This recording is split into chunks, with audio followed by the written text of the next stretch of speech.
Les pido disculpas, podríamos ir para atrás un segundito.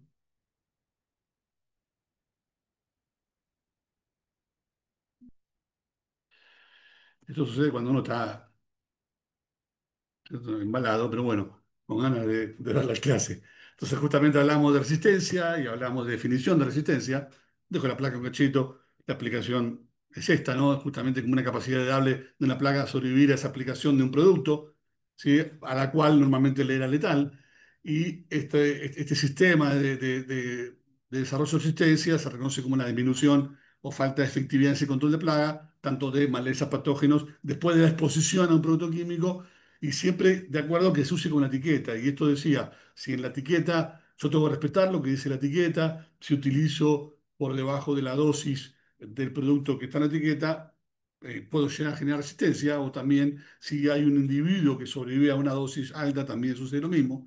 Hay ejemplos, tenemos un montón, ¿no? Y incluso también en lo que es, si hablamos del agro, también lo vemos en la actividad pecuaria, ¿no? Donde el ejemplo de, no sé, los pulgicidas o la mosca de los cuernos, ¿no? Donde utilizamos diferentes productos a base de cipermetrina, ¿sí? Para hacer el control de mosca de los cuernos y después tenemos que utilizar productos más, con mayor nivel de peligrosidad, más fuertes, pongámoslo entre comillas, con más toxicidad.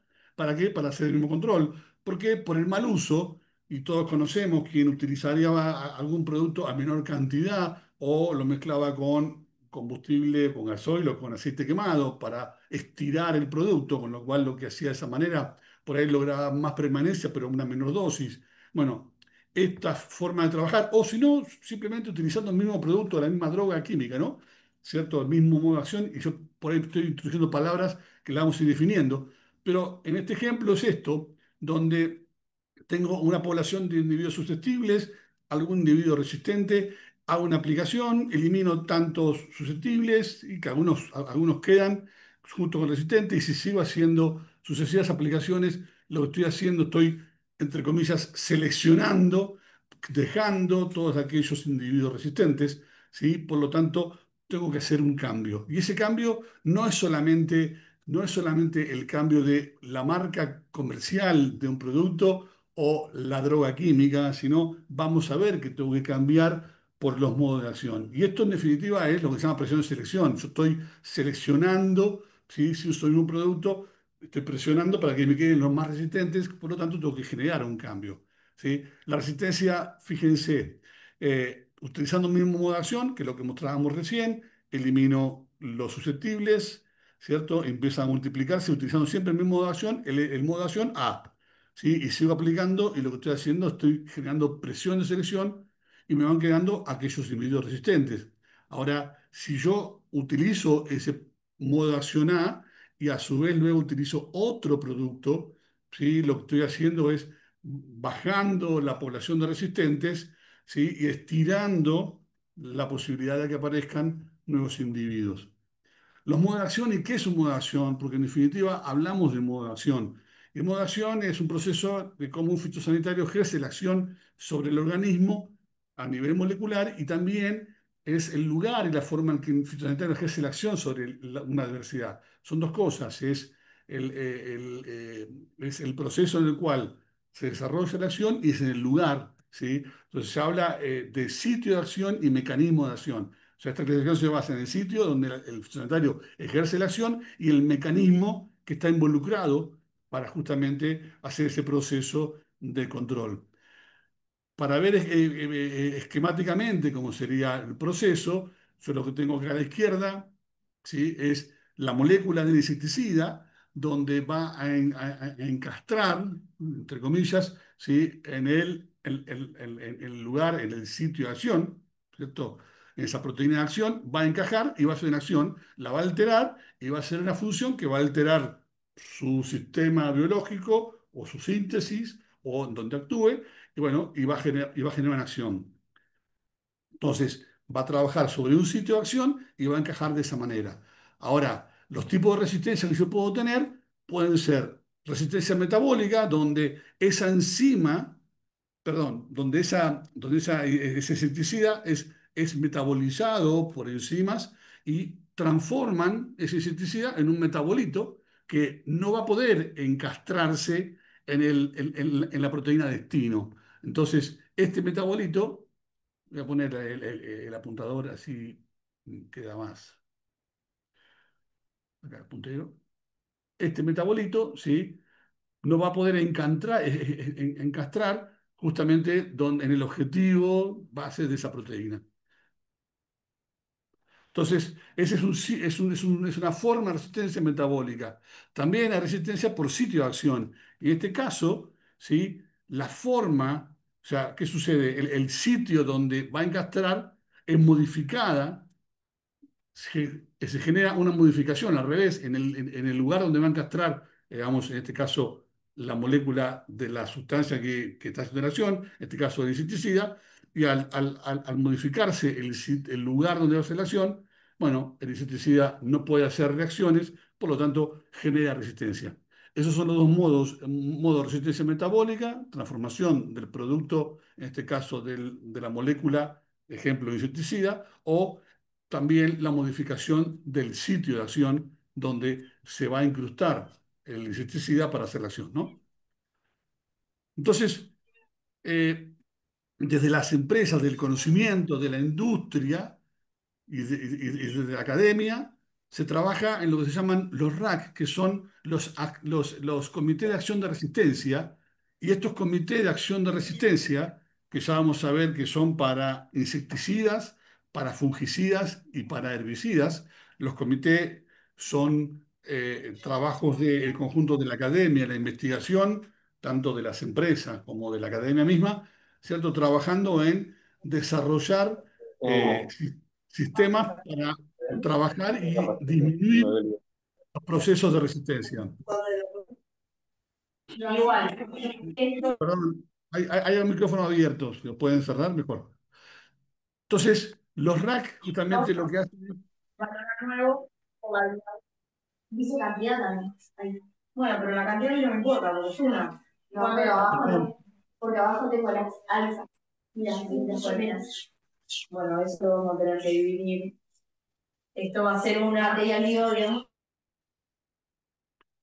podríamos, por favor, cerrar los micrófonos. Gracias. Entonces decía que se desarrollaron diferentes comités por modo de acción, ¿sí? Donde justamente estos comités clasifican y permiten utilizar de manera responsable las diferentes tecnologías para retrasar la aparición de la resistencia a través de rotación de los modos de acción. Y justamente la finalidad es disminuir la presión de selección ejercida sobre el organismo plaga por la utilización repetida del mismo modo de acción. Si yo utilizo un mismo producto por modo de acción, lo que voy a generar a la larga, como decía hoy, es resistencia. Entonces, el trabajo de estos comités es agrupar y estudiar los modos de acción de los diferentes productos o diferentes moléculas, ¿cierto? ¿Para qué? Para agruparlos y en vez de agruparlos por digamos, por marca comercial o por producto químico, sino por moléculas y cómo actúan esos grupos, ¿cierto? Químicos. Por lo tanto, decía recién, los comités a nivel internacional para herbicidas se llama HRAC, es el Comité de Acción de Resistencia para Herbicidas, el IRAC, que es el Comité de Acción de Resistencia para Insecticidas, y el FRAC, que es el Comité de Acción de Resistencia para Fungicidas, ¿cierto? A nivel mundial y en Argentina están, digamos, trabajan de manera individual cada uno de los tres, ¿cierto? A nivel mundial, a nivel global y también en Argentina. Y el trabajo de estos comités justamente es trabajar para difundir y para conocer y transmitir el conocimiento de cómo son los modos de acción de diferentes productos para brindarle a la información una información, perdón, al productor una información sencilla de entender y no tenga que conocer de química, ¿no? Ya bastante complejo es la situación incluso para explicarla, ¿no? Que tener que estar conociendo como aplicador cuáles son. Entonces fíjense que en la etiqueta de los productos, si acá tengo un producto, una marca tal, ¿cierto? Donde ahí me dice que es herbicida, y me marca por debajo de donde dice que es herbicida, me indica qué grupo por modo de acción es. Y me dice, es grupo E. Yo, a ver, yo como usuario lo que tengo que saber es que iguales grupos, ¿sí?, tienen mismo modo de acción. Todos los productos, en este caso herbicidas, grupo E, aunque sean drogas químicas distintas o aunque sean de marcas de empresas distintas, todos los grupos E tienen el mismo modo de acción. Los individuos, en este caso la plantita, no discrimina si es tal marca o si es tal molécula química. No sabe discriminarlo. Lo que sí son el modo en que actúan esas moléculas.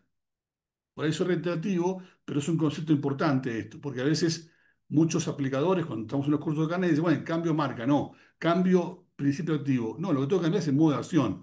Y el modo de acción está indicado de una manera muy sencilla por esto. Grupo E, lo que tengo que hacer es cambiar el grupo E. Este otro herbicida, y ahí chiquito y logrando, tiene dos grupos por modo de acción, grupo B y grupo O. Lo que tengo que hacer es utilizar, si supongamos, no me voy a poner a analizar si corresponde o no, pero supongamos que utilicé el anterior grupo E y bueno, la siguiente vez que tenga que utilizar, si correspondiera, utilizaré este que no voy a generar resistencia. Si todo el tiempo utilizo el mismo grupo por modo de acción, voy a generar resistencia. Otro producto, en este caso otro herbicida, otro grupo por modo de acción, K3F2. Obviamente, ustedes dirán, che, ¿qué es K3F2? Después les voy a mostrar un mapa de la nomenclatura química de los grupos para que interpreten la complejidad, ¿no? Obviamente, los investigadores, los que conocen y los que están trabajando en esto, obviamente que lo manejan, pero la información para comunicar, esto es comunicar al usuario, la manera más sencilla, y repito, es dándole un código en el cual, che, este es el modo de acción. Tratemos de no repetirlo de manera sucesiva, ¿para qué? Para retardar, en principio uno dice no tener resistencia, pero es un proceso biológico, la resistencia a largo plazo la voy a tener. Y ya vamos a ver, digamos, en qué impacta, ¿cierto? Esto de perder resistencia a los productos, más allá de una cuestión económica o una cuestión productiva, ¿no? Fíjense, y acá voy a tener que borrar, ocultar los comandos. Este otro herbicida es grupo E. En este caso, este herbicida, ¿cierto? Hoy utilicé uno grupo E, bueno, cambio por modulación y utilizo este, o cambio por marca, o por droga química, ¿cierto? Por composición, y estoy suponiendo que estoy cambiando de modulación. No, no estoy cambiando. Si utilizo este grupo E y anteriormente hubiera utilizado este que teníamos al principio, ¿cierto? Que también es grupo E, aunque sea marca distinta, o una fórmula, una nomenclatura química distinta, el, este producto y aquel otro tienen el mismo modo de acción. Por lo tanto, utilizarlo de manera repetitiva, los modos de acción, ¿cierto? Voy a inducir o a generar resistencia. Disculpen que sea yo también repetitivo, ¿no? Pero en definitiva, quiero dejar bien claro este concepto donde la forma de evitar resistencia es cambiando los modos de acción. Y la etiqueta es un documento que me permite tener esa información. Bien, estábamos acá, ¿cierto? En este producto, marca, nombre comercial capaz, también grupo E. Y justamente hay una resolución, la resolución 367 de 2014 de SENASA habla justamente de esto, que se debe incluir la nomenclatura que indique el nombre del grupo químico que haga referencia al lugar y el modo de acción principales de cada uno de los principios activos que se usan para el control de malezas, plagas y enfermedades, o malezas, insectos y enfermedades, con el fin de llevar al... Pablo, ¿te puedo hacer una consulta? Sí, escucho. Sí. ¿Por qué hay tantos grupos o cómo se arman tantos grupos si solamente hay dos tipos de resistencias, las metabólicas y de acuerdo al sitio de acción? Es mucho más complejo, es mucho más complejo de lo que parece. También la pregunta, pero diferentes moléculas generan el mismo tipo de resistencia metabólica o por sitio de acción. Diferentes moléculas y se agrupan esas moléculas en los grupos, ¿sí? Al final tengo una placa donde se muestran químicamente, en definitiva, vas a ver fórmulas químicas de grupos de diferentes fungicidas, ¿cierto? Que es ese mapa de los grupos de promulgación de diferentes moléculas. Pero diferentes moléculas actúan sobre esos dos modos de resistencia. Entonces, en definitiva, esto tiene que estar, o sea, acá lo estamos viendo en este momento, en esta placa, es cómo se registra en la etiqueta, ¿cierto? A partir de esta resolución, justamente para llevarle al usuario mayor información para el uso de los productos y para retrasar, como digo siempre, la resistencia. Los grupos de modulación para los herbicidas, insecticidas y fungicidas deben expresarse según el Comité de Acción de Resistencia, tanto para el HRAC, ¿sí? Herbicidas, el Comité de Acción de Insecticidas, el IRAC, y el Comité de Acción de Fungicidas, el FRAC. La importancia que tiene esto es justamente plantear la rotación de los modos de acción, ¿sí? Justamente la nomenclatura que tengo ahí arriba. A ver, ¿qué significa si yo repito una o dos veces? No significa automáticamente voy a tener resistencia. Pero, ¿cuál es el ejemplo que tenemos más claro y más visible? El glifosato. Utilizamos glifosato de una manera continua, justamente ¿por qué? Por el sistema de siembra directa que permite no remover el suelo y no perder materia orgánica y no tener erosión o perder suelo mismo o no perder dióxido de carbono o hacer menos pasadas, un montón de beneficios, ¿no? También podemos mirar las cosas negativas, pero tiene muchos beneficios desde el punto de vista de esto que planteábamos, producir más alimentos en menor superficie, evitando erosión, bueno, el uso continuo de una molécula, a la larga empiezan a aparecer individuos resistentes. Y esto también, a ver, esto es no digo previo error, pero en definitiva uno empieza a trabajar y empieza a suceder cosas y empieza a investigar, che, esto es lo que estamos haciendo, vamos por el mal camino. A ver, retrocedamos y volvamos para atrás y tomemos este otro camino que la ciencia me está diciendo, che, tengo este conocimiento disponible para producir de manera sostenible, evitando, y esto sucede en todo, ¿no? Insecticidas, fungicidas, productos de origen químico también, de origen mineral. ¿Sí? Y justamente es esto, es capacitarse en la rotación de cultivos, el manejo por los modos de acción y justamente la calidad de aplicación. Y es un tema que vamos a ver en el cuarto encuentro virtual sobre la calidad de aplicación. ¿Por qué? Porque todo está, digamos, en esto está todo enganchado y vinculado en cuanto a, obviamente, si tomé la decisión de hacer la aplicación de fitosanitario, hacerlo de manera responsable. Es esto, no repetir los modos de acción en su caso, hacer una buena aplicación, que las gotas lleguen en cantidad suficiente, ¿cierto? Ni en exceso, ni en déficit. ¿Para qué? Para no evitar ni sobredosis ni subdosis, ¿sí? Más allá de también evitar contaminación ambiental, percolación a la napa, pérdida en el suelo o pérdida en el ambiente. Pongámosle todos los factores que querramos, pero en esta mirada de evitar la resistencia, bueno, la calidad de aplicación hace a que a una mala aplicación estoy pudiendo incentivar un factor más para motivar la resistencia por una mala aplicación y bueno, y un mal uso de modo de acciones. Obviamente esto genera un incremento, no, lo que quiero decir es que adoptando el manejo integrado de plagas, y esto ya lo vimos, ¿cierto? Rotando cultivos, lo que me va a implicar diferentes plagas sobre ese cultivo, ¿sí? Por lo tanto, el tratamiento de fitosanitarios en este caso puede ser distinto, o utilizando maquinaria agrícola, o utilizando especies resistentes, tipo transgénicos o variedades resistentes, o utilizando o sabiendo si hay insectos, y en este caso, ¿cierto? El control a través de insectos predadores. Bueno, las buenas prácticas ayudan, ¿cierto? Y esto es una herramienta más. Obviamente, la toma de decisión de usar un producto fitosanitario, tengo que conocer lo que es el modo de acción para evitar resistencia. Esta placa es al 2014, no tengo actualizada, pero sí marca justamente una evolución de 2008 al 2014. Debería haber muchos más, si los hay, de productos de casos de resistencia en herbicidas.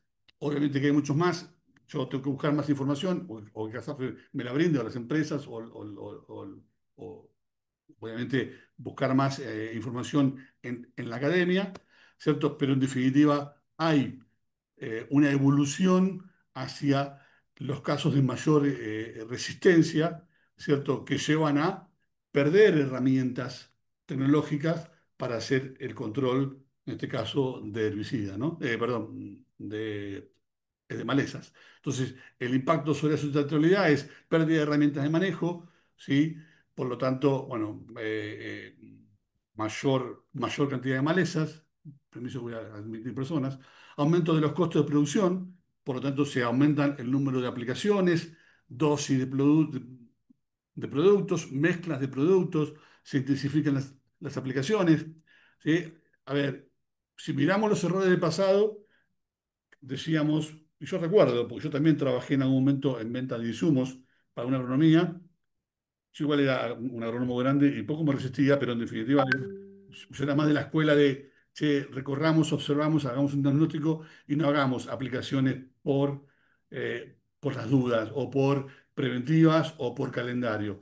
Y esto de esta molécula, el glifosato, controla todo y apliquémoslo y le damos a todo.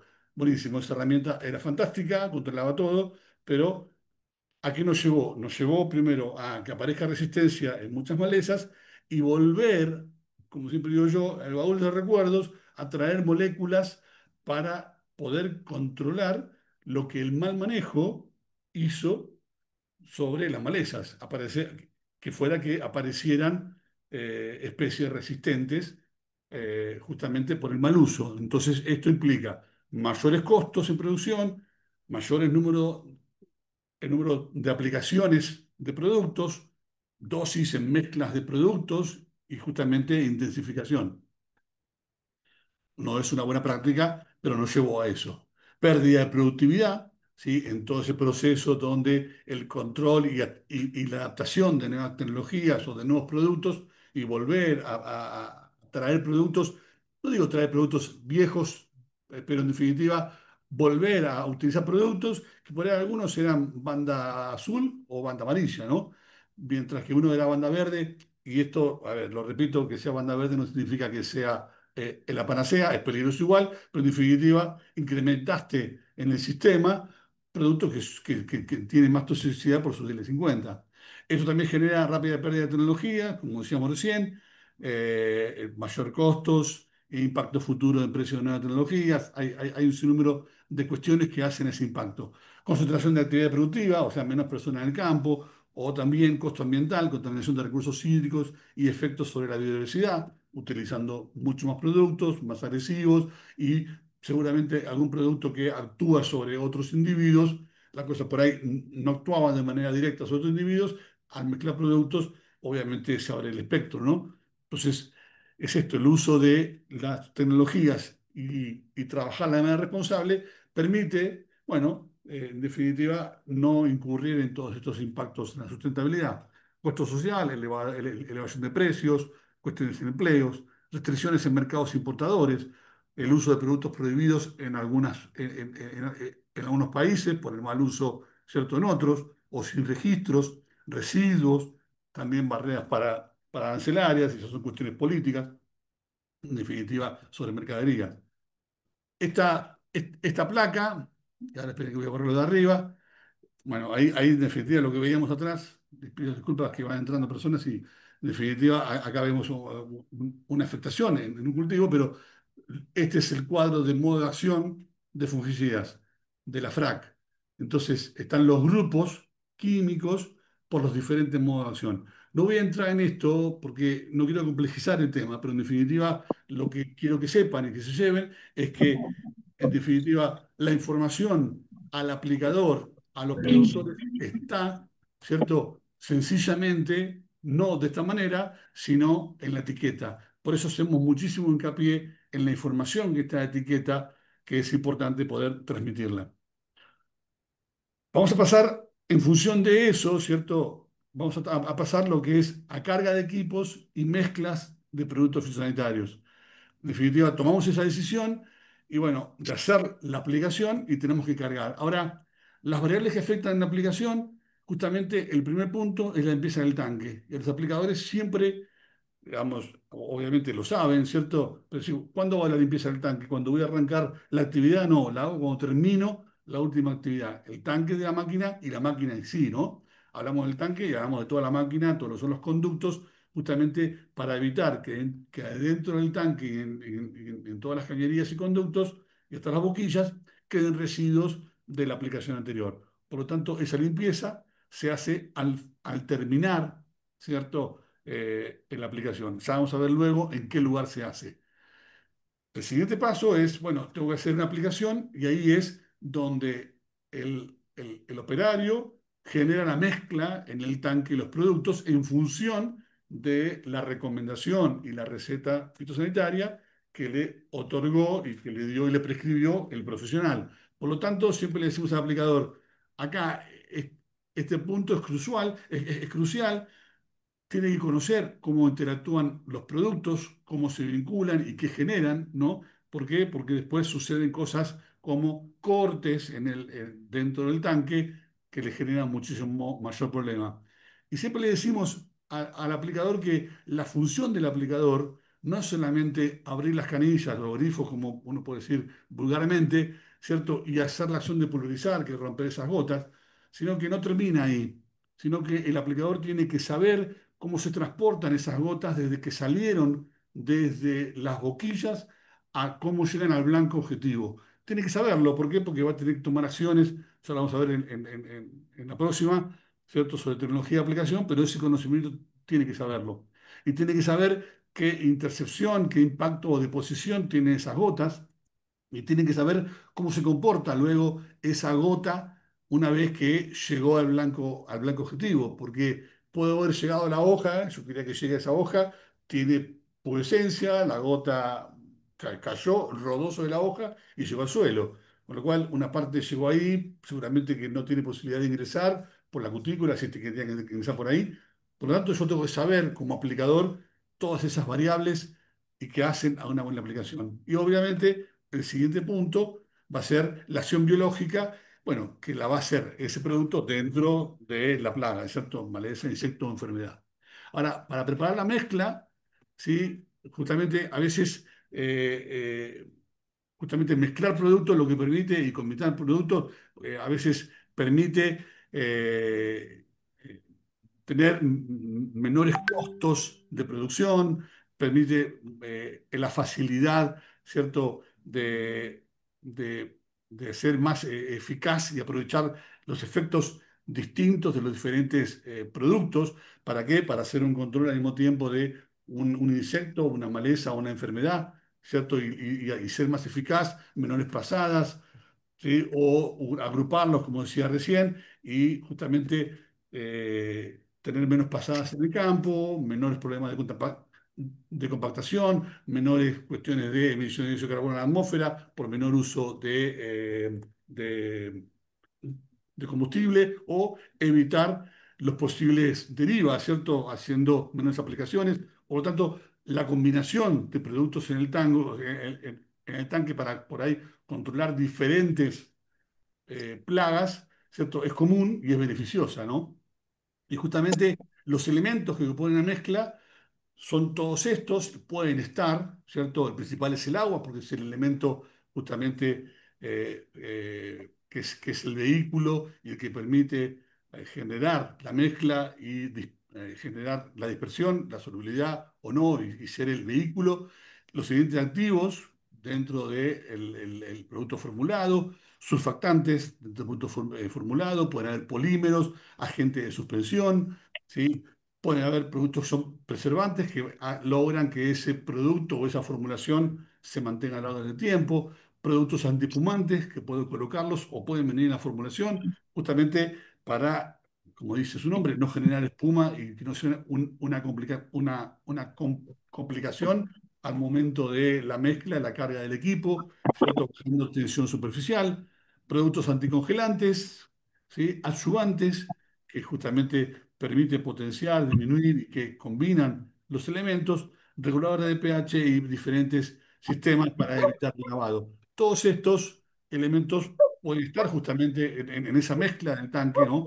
No significa que estén todos, muchos pueden estar dentro de la formulación que viene en el envase, y otros los puedo agregar de manera, digamos, aledaña. Ahora, lo que yo tengo que hacer es cuando voy a preparar un caldo es verificar si es factible y si la etiqueta me da información, a veces me da información, ¿cierto? Si es factible de mezclar diferentes productos. También lo puedo encontrar en la hoja de seguridad. La hoja de seguridad es un instrumento de información que no es la etiqueta justamente, sino es una hoja que venía junto con el remito de la factura del producto. Hoy también puede estar a partir de un PDF, donde hay mucha más información de ese producto en relación a todos los factores, ¿cierto? A otro tipo de toxicidad, como decíamos hace 15 días, otro tipo de acciones. Pediría, por favor, que silencien los micrófonos, así no complicamos el resto de los compañeros. También lo que tengo que hacer es, bueno, lo que yo puedo hacer es hacer una prueba de compatibilidad. Y en definitiva es hacer en un frasco, en un Erlenmeyer, poniendo proporciones, ¿cierto?, de productos para ver cómo se comportan. Justamente para qué, para evitar dentro del tanque que se generen reacciones indeseadas. Lo importante también es mantener y hacer un agregado de los productos de manera ordenada, ¿cierto? El orden de la carga es importante. Lo que se recomienda, hay varias formas. Algunos plantean hacer de lo más complejo a lo más sencillo, otros plantean al revés. En definitiva, también dependen de los productos que se usen, de la calidad de los productos, y eso tiene que ver con marcas comerciales y calidad, digamos, del producto a utilizar. Pero en sí, lo que se recomienda es llenar el tanque con agua a las tres cuartas partes. ¿Por qué? Porque cuanto más agua tengo, más fácil se genera la dilución, ¿cierto? La mezcla del producto en el tanque, si no termina siendo un engrudo. El siguiente paso es acondicionar el agua. Si a mí, a ver, siempre le decimos al aplicador, si a mí no me dan los elementos para acondicionar el agua, nadie va a poner en su bolsillo lo que no le dan, ¿no? Es como decir la enfermera, che, dale esta inyección a este paciente, pero no me dieron la jeringa, no la voy a comprar yo. En definitiva, me tiene que dar los elementos para hacer la acción. Bueno, en este caso, el acondicionamiento o los elementos para secuestrantes de diferentes sustancias o antiespumantes, lo tengo que colocar justamente cuando acondiciono el agua. Luego, una de las formas es poner los líquidos solubles, los productos más solubles, tanto líquidos o gránulos expresables, polos mojables, y estos preparados de manera, humectados y preparados de manera separada, ¿sí? Y colocarlos en el agua. Si hubiera productos, suspensiones o concentradas supoemulsiones, irían luego de eso. Si hubieran productos también fluables, previamente agitados, de acuerdo como indica la etiqueta, siempre leyendo etiqueta irían en esa secuencia, los emulsionantes, los coadyuvantes, los aceites y luego completar con el agua restante al tanque. En definitiva, si alguno de estos elementos no están en la mezcla, obviamente no van, pero ese sería el orden recomendado para una carga. Y lo importante es esto, también es la estabilidad de cómo se comportan y hay un trabajo sobre grado de estabilidad de las mezclas, ¿no? Y ese grado de estabilidad se diferencia, o sea, justamente es el tiempo en el cual la mezcla precipita o el caldo se corta, ¿cierto? Entonces, el primer grado es si inmediatamente lo que estoy mezclando se separa. Bueno, ahí obviamente no voy a poder aplicar y no se recomienda aplicar. Lo mismo es si la separación es después de un minuto, tampoco debería aplicar. Por lo tanto, qué importante es poder hacer esta prueba, esta premezcla en un envase externo. Siempre decimos en una media botella, nadie va a tener un Erlenmeyer, pero sí en un frasco, poniendo las proporciones de agua y de los productos para ver cómo se comportan y qué pasa después. Bueno, si después de un minuto, digamos, se separan, bueno, no aplico. Si la separación es después de 5 minutos, lo que tengo que hacer es tener agitación continua. Y aquí tiene mucha importancia los sistemas de agitación en la máquina, ¿no? Y que sean suficientes para que, bueno, para que el caldo se mantenga. Si se separa después de 10 minutos, también tengo que tener esa agitación continua. Y si la estabilidad es perfecta a los 30 minutos, bueno, puedo hacer aplicación sin ningún tipo de restricción, pero sabiendo, ¿no?, que los grados uno 2 no aplicaría, el 3 observaría el sistema de agitación que tengo en mi máquina, si es suficiente, 4 y 5 lo mismo. Fíjense el efecto de volumen de agua en un caldo donde la dosis está dada por la cantidad de producto a aplicar por hectárea en un volumen de agua. Con 80 litros de, digamos, de caldo, ese mismo producto se ve de dos maneras distintas, ¿no? Y este ejemplo lo traigo porque en las etiquetas se recomienda, y yo siempre digo, es un documento, puedo hacer lo que quiera, pero en definitiva es un documento, ¿cierto? Y cada vez que yo compro un producto y lo abro, estoy aceptando utilizarlo como dice la etiqueta. ¿Lo puedo usar de otra manera? Sí, lo puedo usar de otra manera y puedo utilizar otros conocimientos, pero después el reclamo, a ver, va a ser inexistente, sucede en muchas empresas. ¿Cómo lo usaste de esta manera?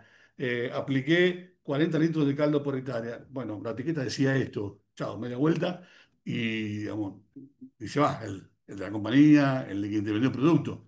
Entonces, fíjense cómo se ve un caldo con 80 litros a un caldo con 40 litros. Yo entiendo que muchos aplicadores van a decir, che, yo puedo aplicar con 40 litros, sí, pero no todos lo pueden hacer. Y muchos que intentan hacerlo a veces generan muchas complicaciones. ¿Cuál es la ventaja? Obviamente aplicar menos volumen de caldo y obviamente la misma ventaja que tiene un avión o que tiene un dron, poder aplicar a mayor cantidad de hectáreas, ¿sí? Poder con el mismo tanque hacer mayor superficie.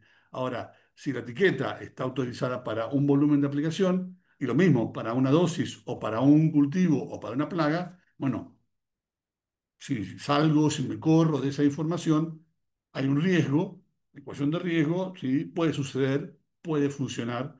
Y acá es el ejemplo que siempre doy. Yo a Mar del Plata puedo ir de La Plata o de Buenos Aires a Mar del Plata, puedo ir en 2 horas y si tuviera Ferrari que tenía Menem y si no llueve y si no hay en la ruta, capaz que llego. Ahora, todos tienen la Ferrari, todos van el día que no llueve, todos van en la ruta en condiciones, todos van cuando no van todos. Bueno, no sucede eso, no todos tienen la tecnología. Otro lo que estoy diciendo es que no cualquiera puede hacer las cosas de cierta manera y también va a depender de cómo se vinculan y cómo se mezclan esos productos.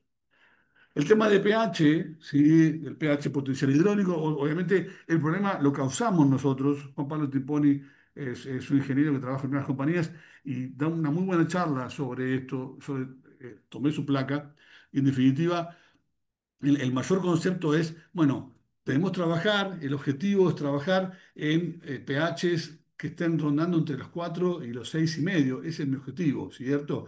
Y como dice acá, en mezcla de tanque solo podemos controlar el pH inicial. Yo no puedo controlar el pH potencial, digo, el pH que va a suceder después de la mezcla. Por lo tanto, puedo utilizar buffers que me ayuden a corregir ese pH o a justamente a amortiguarlos.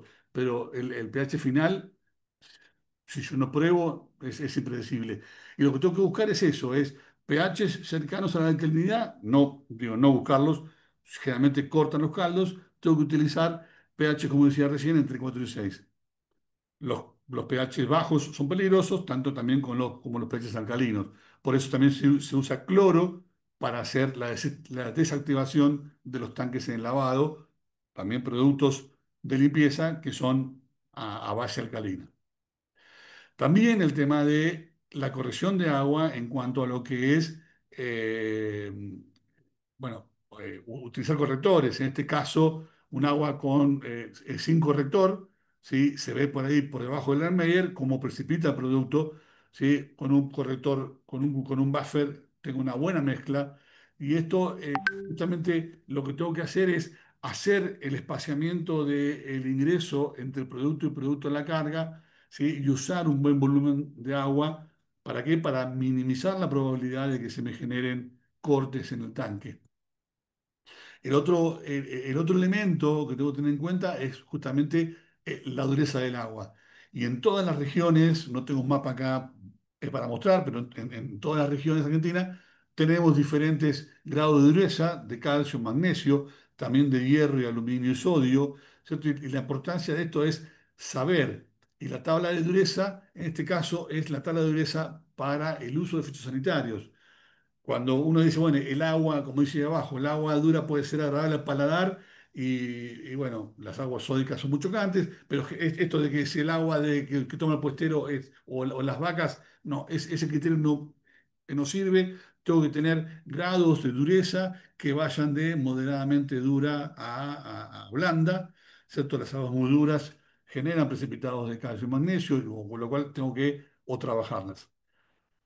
¿Qué puede suceder cuando hay incompatibilidad de productos? Y esto es cuando los productos que estoy mezclando, bueno, en estos tanques no son tanques donde estoy haciendo un cuajado de leche y ahí se ve el cuajo, no, son cortes donde se forman geles, floculaciones, hasta puede haber reacciones explosivas, pero en definitiva es esto, cuando yo genero una mezcla y no probé, bueno, más allá de la pérdida económica, ¿cierto? Porque ese producto, más allá de que también hay productos que me recuperan caldos, pero al recuperármelo también hay una acción química, ¿cierto? De pérdida de eficiencia y eficacia de esa molécula, porque ya está, ya la acción química se generó.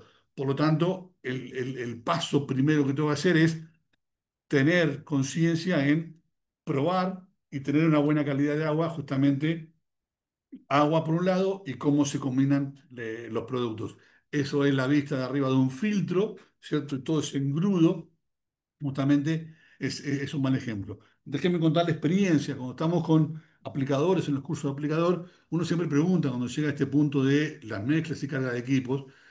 A algunos se le cortó un caldo alguna vez y nadie te va a decir, obviamente, en 80 personas, a mí se me cortó porque no va a querer quedar mal delante de sus compañeros o sus, ¿cierto? sus colegas de actividad. Pero en los recreos se te arriman y dicen, sí, sí, Patuco, a mí se me cortó. ¿Y cómo terminaste haciendo? Y terminé casi metido dentro del tanque, ¿no? Con el riesgo que implica. Más allá de pérdida de tiempo, pérdida de producto económico y después, ¿qué haces con ese producto? Lo ideal sería hacerlo sobre una cámara biológica, el siguiente paso que vamos a hablar luego, o, bueno, muchas veces terminan haciendo o buscando diluirlo, o hoy, por suerte, hay productos que ayudan a corregir, pero como decía recién, la efectividad de ese caldo no va a ser la misma que si hubiera hecho bien las cosas. Por lo tanto, una buena práctica es hacer, y repito, una prueba, verificar si es factible hacer la mezcla y si los productos son compatibles o incompatibles. Eso puede estar en la etiqueta. Usar el agua limpia. ¿Sí? Muchas veces vemos uso del agua del tanque, mucha materia orgánica, mucha tierra. En definitiva, esa agua ya, digamos, para generar después una disolución o una mezcla, ya hay elementos que hacen que la mezcla no sea buena calidad. Acondicionar las formulaciones sólidas antes de agregarlas al tanque, y eso se plantea, bueno, hacerlo en un balde, poniendo agua y generando, así como cuando preparamos el Nesquik en la mañana de los chicos, donde no volcamos toda la leche arriba en Nesquik, sino generamos con poco líquido, ¿para qué? Para que no se me queden grumos. Lo mismo, hacer ese trabajo en un balde y genera esa premezcla. ¿Para qué? Para que sea mucho más fácil luego la mezcla en el tanque. Agitar bien antes de añadir cada producto, ¿sí? Mantener el agitado, y hay mucho trabajo hoy en los tanques, poniendo, y ya vamos a ver dentro de 15 días, poniendo elementos que ayudan a aumentar la agitación dentro del tanque. Y siempre, en este caso, preparando la mezcla, el aplicador tiene que utilizar el equipo de presión personal que me diga la etiqueta para los productos que estoy usando. ¿Por qué? Porque ese operario está expuesto en ese caso, al momento de la carga, a los productos puros, como decíamos en la clase de protección de equipo de protección personal. Entonces, en esta ecuación de peligro, de riesgo y exposición, bueno, estuvimos hablando un poco sobre la exposición, en este caso hoy, hacia el operario, ¿no? No sé cómo estamos de tiempo, de horario, pero son las 7. Vamos a avanzar un poquito porque hoy vamos a escuchar a Figal luego. Hablamos esto del lugar de carga, ¿no? Hablamos de carga. Esta foto, aunque es antigua y no es de acá, es más europea, ahí está, podría ser el ingeniero, el de campera marrón, y el de jean podría ser el aplicador. Y están cargando un equipo, una manguera de una sequía, ¿no? Entonces, esto no es un buen lugar de carga. ¿Por qué? Porque las máquinas no piensan y las máquinas se van a romper, o ese sistema de retorno se va a romper cuando esté funcionando, seguramente. El riesgo está en que todo lo que está en ese tanque vaya a esa sequía y genere contaminación puntual. ¿Sí? Y uno cuando cuenta esto y está en la zona de Cuyo, Mendoza, San Juan, La Rioja, bueno, se agarran la cabeza. Imagínense si por las acequias que tienen riego de diferentes cultivos tenemos este problema, bueno, es gravísimo. Y más allá de que también es grave en cualquier lugar, ¿no? También un lugar de carga suele ser este, ¿no? Ese operario, entiendo que no debe ser el mismo encargado que vive en la casa que está al fondo. Acá hay un galpón a la derecha, ¿sí? Donde carga ese equipo y ahí se genera alrededor del equipo charco, ¿sí? Derrame de producto, líquido, más allá que la foto no está acá, porque no entiendo lo que dice ahí abajo, pero bueno, en definitiva, ese operario está cargando, se va a trabajar. En aquella casa del fondo o vive él o vive una familia, seguramente es un chico. ¿Dónde va a jugar el chico? En el barro, con el autito. Y el riesgo a las personas y a la contaminación puntual en este caso es altísima. Entonces, tampoco es un lugar de carga este otro. Y Y el otro lugar, operario sin ningún tipo de elemento de protección tampoco. no, obviamente, no, totalmente, perfecto, sí. Acá veo que tiene una bota, que tiene un gorrito y tiene un mameluco, perfecta la observación, ¿no? Bárbaro, sí. No tiene ningún elemento de protección personal. Y el anterior tampoco, estaban vestidos de civil, digo, de civil, de trabajo, ¿no? Pero lugar de carga, ¿no? Y esta es otra foto que es muy común. Vemos un molino, allá está la máquina, al pie hay muchos bidones y está tomando agua del tanque. Te van a decir, bueno, entonces, ¿cuál es el lugar de carga? Bueno, obviamente vamos a contar cuáles son los riesgos, ¿no?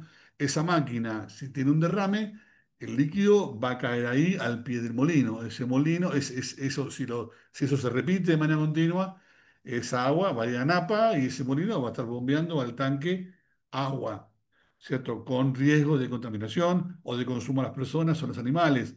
Y hay casos, cuando contás estos, te dicen sí, o hay casos donde uno mira y alguna noticia, se murieron tantos novillos porque pues, tomaron agua por el reflujo de una máquina al momento de cargar y las cosas suceden, con lo cual hay que buscar lugares de carga, ¿cierto? Y trabajar en ello. Esto también es otro caso, ¿cierto? Y lo vemos, seguramente si luego está la gente de Campo Limpio, hablaremos de la problemática de los envases, pero esto es lo que sucede y así queda, ¿no?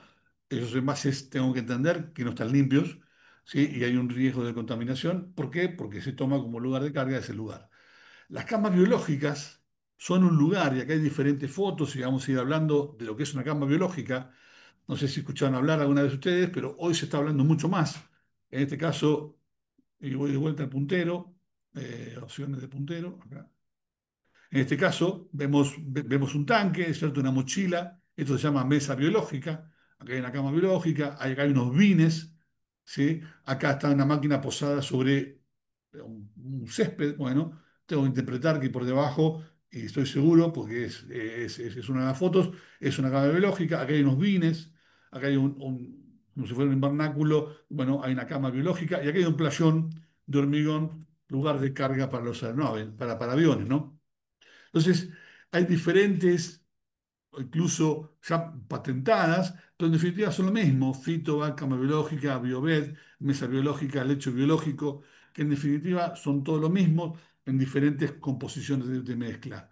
La cama biológica es una estructura justamente que permite acumular, retener y degradar a partir de microorganismos los excedentes de productos fitosanitarios o derrames que puedan suceder al momento de carga. Es una solución práctica para el manejo de los excedentes también de mezclas. O sea, yo tengo excedentes en el tanque, lo ideal sería no tenerlos, ¿sí? Entonces yo puedo degradar esos excedentes.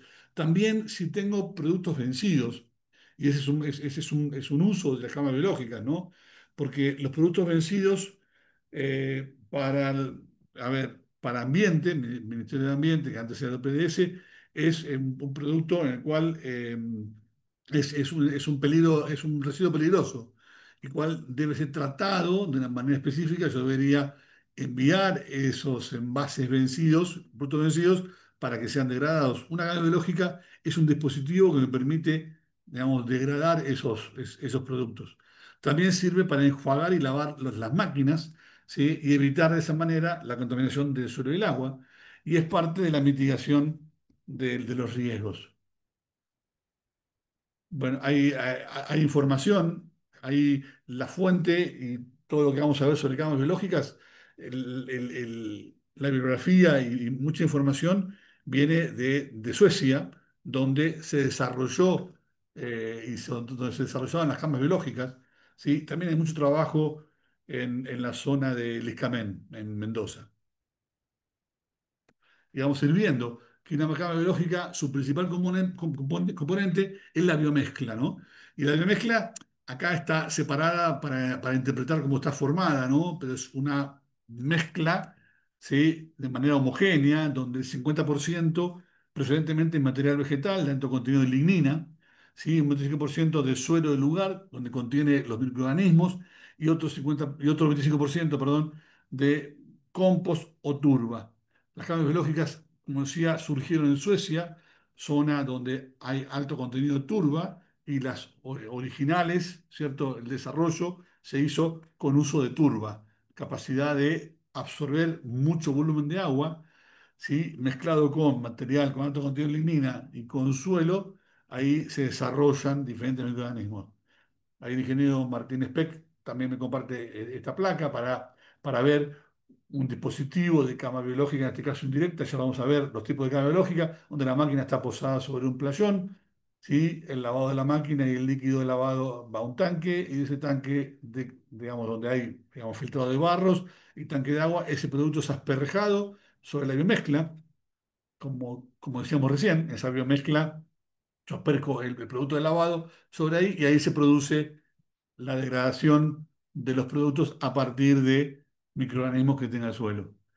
Y esa biomezcla, hay diferentes trabajos. Hay una norma IRAN de camas biológicas. La norma IRAN es la 29561. Ya está publicada esa norma, que me dice que yo puedo utilizar diferentes sustratos, como por ejemplo, en esa biomezcla puedo usar paja, suelo y turba en proporción de 50-25-25, o cebada, suelo y turba, o acerrín, o fíjense, avena, o bagazo, diferentes productos, rastrojo de trigo y suelo, ¿sí? Donde la relación carbono-nitrógeno es alta, y eso me permite que se desarrollen sobre esa biomezcla, ¿sí? Un hongo, específicamente el hongo de la posición blanca, ya vamos a ver, que genera diferentes enzimas.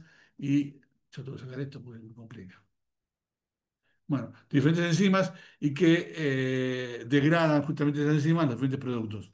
El enfoque está basado, como decía, en esto. Si yo tengo contaminantes orgánicos, perdón, sí, contaminantes orgánicos sobre el suelo y el agua, ¿sí? Lo que me van a producir esto es un suelo contaminado o agua contaminada. Y lo que yo tengo que hacer para dar soluciones al suelo es hacer lo que se llama bioremediación, usar procesos biológicos para destruir y remediar lo que la contaminación hizo, ¿no?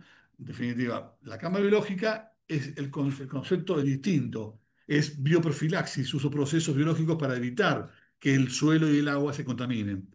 Entonces yo utilizo algo justamente para evitar que llegue a contaminarse previamente. Y las cambios biológicas hacen la acción.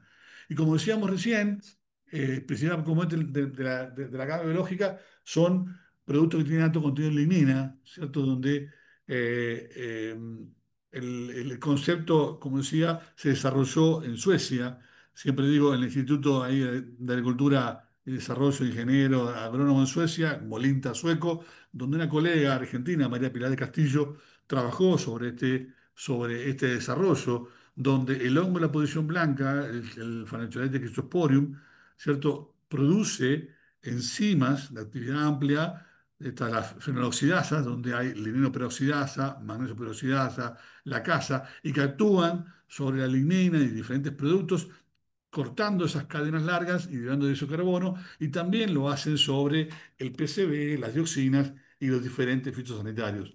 Esos microorganismos, específicamente el hongo de la posición blanca, liberando este tipo de enzimas, hace esa acción sobre la celulosa, la hemicelulosa, la lignina, bueno, también lo hace sobre estos compuestos.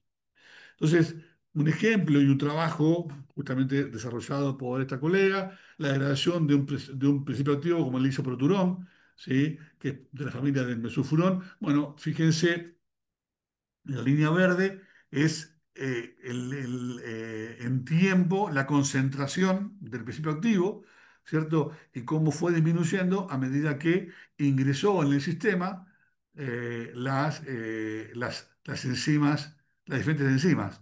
Entonces ingresó la linoperoxidasa y la magnesioperoxidasa, ¿sí? Aumentó la magnesioperoxidasa, disminuía el isoproturón. O sea, la acción de esas enzimas liberadas por el hongo generaba esa acción. Este, este mapa que me muestra un poco dónde la implementación de cambios biológicas hacia el 2011, ¿sí? Nos mostraba que el mayor desarrollo de cambios biológicas está dado en Europa, tanto en Suecia, Francia, Inglaterra, y cómo había en ese momento proyectos de experimentación en algunos países de América, ¿no? Hoy nosotros tenemos el CASAFE, y no lo pude poner acá porque no pude pegarlo, pero ya lo vamos a publicar en algún momento. Estamos recopilando información de las camas biológicas que hay en diferentes localidades en Argentina. Obviamente no es obligación de declarar que tiene camas biológicas, pero el trabajo que estamos haciendo es buscar y recopilar camas biológicas y pegarlas en un link, en un mapa tipo en el Google Earth. ¿Sí? De manera tal y eso vincularlo a información de qué tipo de cama biológica es, dónde está ubicada, o por lo menos la localidad, ¿cierto? De quién es, ¿para qué? Para empezar a ayudar a difundir, porque se conoce muy poco, ya, bueno, ya ahora se conoce mucho más, pero hacia 3 años atrás se conocía muy poco dónde había, ¿no? Y mucha gente dice, che, ¿dónde hay? Y siempre terminamos yendo a los mismos lugares. Y cuando empieza a ver el desarrollo y la implementación de camas biológicas, en Argentina en este caso hay un montón, muchísimas camas biológicas que se están construyendo y están llevando a cabo de diferentes empresas, ¿no? Estas que mostraba al principio, algunas son desarrollos caseros, porque en definitiva lo que se toca hacer es generar esa biomezcla con diferentes insumos, como mostraba recién, y dejar que madure y que se desarrollen los microorganismos, especialmente el hongo de la posición blanca, que es el hongo que está sobre la madera, que podemos encontrar atrás del galpón donde está la leña. Bueno, ese hongo, y bueno, y está en el suelo y se va a desarrollar, no tengo que comprar ningún tipo de inóculo. En definitiva, ya ahí genero el sustrato y bueno, lo puedo utilizar diferentes elementos. Decíamos que el origen fue en Suecia, en la cuenca de ese río, el río Bemenjo, así como en la cuenca en Buenos Aires tengo una cuenca de salado, bueno, el río Bemenjo, tenían una problemática. Hacia el 1992, fíjese, la contaminación el problema de contaminación que tenía era altísimo y empezaron a incrementar a partir de ayuda del Estado, en este caso de incentivos gubernamentales, el uso de camas biológicas para mitigar, justamente haciendo sus esfuerzos para mitigar la contaminación puntual. Y hacia el año 2000 y bueno, hacia adelante fueron bajando al aplicar este sistema, disminuyeron el contenido de plaguicidas en el agua en la cuenca de ese río, ¿no? Es en definitiva un proceso de degradación. Hay trabajos, y estos trabajos adaptados por estos dos especialistas, incluida esta colega o todos tres son, lo que muestra es a lo largo de un año cómo diferentes productos, en este caso en esa biomezcla que utilizaron estos dos investigadores, cómo se fueron degradando en un año diferentes productos, diferentes moléculas, ¿no? Podemos ver, no sé, diferentes de ellas, MCPA casi el 100% a lo largo de un año, o hay productos, el isoproturón, como mostrábamos, o la lambda-serotrina, el 60%, casi sí, 60% a lo largo de un año. Por lo tanto, diferentes productos degradan de diferente manera. Ahora vamos a ver cuáles son los factores que afectan, obviamente, la degradación. ¿Sí? Otros ensayos, y en este caso hay muchos ensayos del ISCAMEN. El ISCAMEN es el Instituto de Calidad Alimentaria de Mendoza, que lo que hace el ISCAMEN utiliza justamente productos decomisados y los degrada en camas biológicas y hace ensayos. Y esos sistemas de purificación los usa justamente para degradar los productos decomisados y a su vez generar información. Y en este caso, el producto metamidofos, que está prohibido, fosforado, fíjense cómo 7 días después bueno, esta sería en estratos, en la cama biológica de 20, 40, 60 centímetros, ¿sí? Como a los 30 días ya había desaparecido sobre los 20 centímetros y al año ya había desaparecido casi la totalidad del producto, con lo cual, ¿cierto? La evolución, el uso de una biomezcla, ¿cierto? Generó esa degradación. Este es otro ensayo, también del ISCAMEN, donde muestran la degradación de glifosato con distintos momentos y días y con diferentes sustratos. Fíjense, el color verde oscuro es suelo, paja de trigo y barro de río. El color turquesa es suelo y alfalfa. El amarillo, suelo, alfalfa y barro de río. El naranja, suelo y paja de trigo. Y el verde, tipo color manzanita, suelo. Y fíjense, a los 10 días, ¿sí? Cómo fueron actuando cada uno. Y a lo largo de 63 días, cómo se degradaron y cómo fueron actuando cada uno, ¿no? En este caso, el suelo y paja de trigo, a los 25 días, había hecho casi ya la degradación casi total y definitiva y cómo fueron, bueno, cuál fue la mejor mezcla, ¿no? En definitiva, en tiempo y al final, ¿cierto? Suelo, paja de trigo y barros, junto con suelo, alfalfa y barros, o el color naranja decía, suelo y paja de trigo. En todo donde tengo suelo y tengo microorganismos y tengo un sustrato que tiene alto contenido de lignina, bueno, es donde mejor se desarrolla el hongo en este caso y hace la mejor acción. Ese mismo ensayo muestra en esos mismos sustratos, que veíamos recién, cómo se transforman los metabolitos, ¿no? Y cómo van apareciendo y desapareciendo los diferentes metabolitos del AMPA, porque el glifosato se transforma en AMPA, ¿sí? Y cómo va apareciendo. Y esto lo que medía era la concentración del metabolito AMPA, que es el metabolito de degradación del glifosato, o se degrada, se transforma rápidamente en AMPA, y cómo aparece y va desapareciendo a lo largo del tiempo. Este otro ensayo también muestra, yo no tomo, ahora sí, no podía sacar esta barrita, la voy a sacar, ocultar controles. Bien, este ensayo muestra el dióxido de carbono generado justamente con un generado por el control y el que tiene el fungicida en este caso, ¿no? Entonces, mayor liberación de carbono, aquel que tenía el plaguicida, el fungicida. Midiendo la liberación de carbono, están midiendo la degradación también del producto a lo largo del tiempo. Entonces, mayor degradación, en este caso, biológica, con y sin el fungicida. Para ver y entender un poco diferentes moléculas, atracina, clorpirifos y glifosato, tomamos glifosato, el glifosato cuando se va dividiendo el principio activo, se divide en la molécula AMPA y sarcosina, ¿cierto? Y lo que se hace es esa molécula AMPA, si se sigue desdoblando, se desdobla en metilamina, ácido fosfórico, y el ácido fosfórico en dióxido de carbono y fósforo inorgánico. A medida que se van degradando, se van liberando, ¿cierto? Estas sustancias, estos diferentes compuestos.